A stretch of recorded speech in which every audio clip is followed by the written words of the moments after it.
Monsieur le Président, mes chers collègues, tout d'abord un mot sur la grande qualité de ce document, résultat du travail à la fois des services et des élus en charge des mobilités.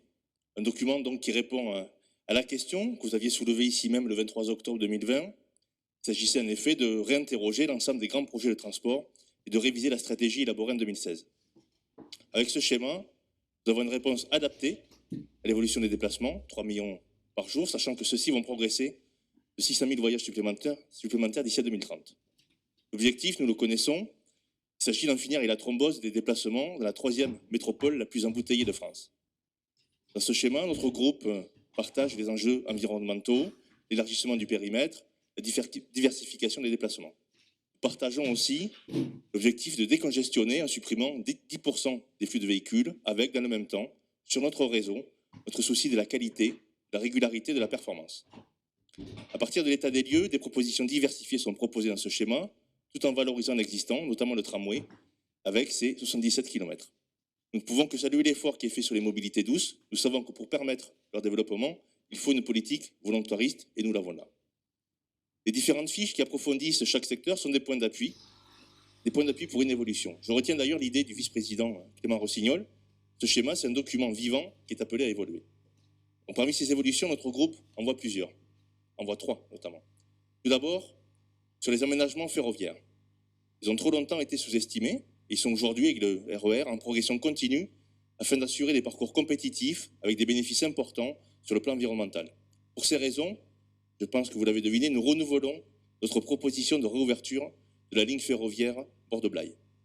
Un car express est envisagé sur ce parcours, mais cette proposition ne bénéficie pas d'infrastructures existantes, certes à régénérer.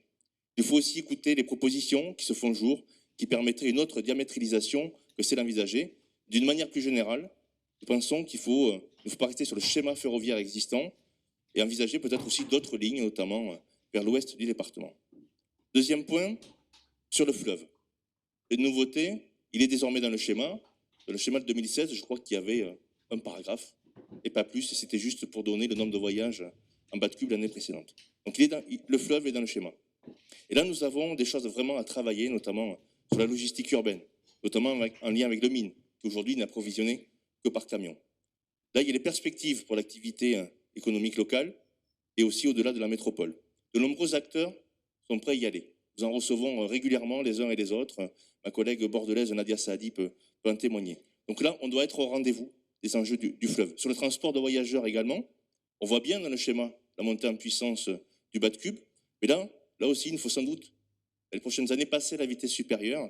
Et l'avant-projet des équipements fluviaux, qui est travaillé par les services, doit nous permettre de faire du fleuve un axe central. Le fleuve, c'est un atout et non un obstacle. Troisième élément d'évolution, c'est un sujet qui a beaucoup été abordé aujourd'hui, celui du métro. Nous restons, nous, groupe communiste, convaincus qu'une étude sérieuse sur le métro est d'actualité, sachant, comme cela a été énoncé, que l'évolution importante des déplacements et le temps nécessaire pour qu'une telle infrastructure se réalise, c'est entre 10 et 15 ans. Donc nous devons développer les réponses pour les habitants périurbains, et quoi qu'il advienne, il faudra permettre les déplacements de ces derniers sur la métropole. Quelques mots supplémentaires sur ce sujet du métro, notamment face à quelques déclarations stupéfiantes qu'on a pu lire ces derniers jours et entendre aujourd'hui. On peut vraiment s'étonner qu'une fois dans l'opposition, la droite découvre les vertus du métro, alors que des voix ici même dans cette assemblée l'évoquaient depuis le plan d'urgence, depuis plusieurs années.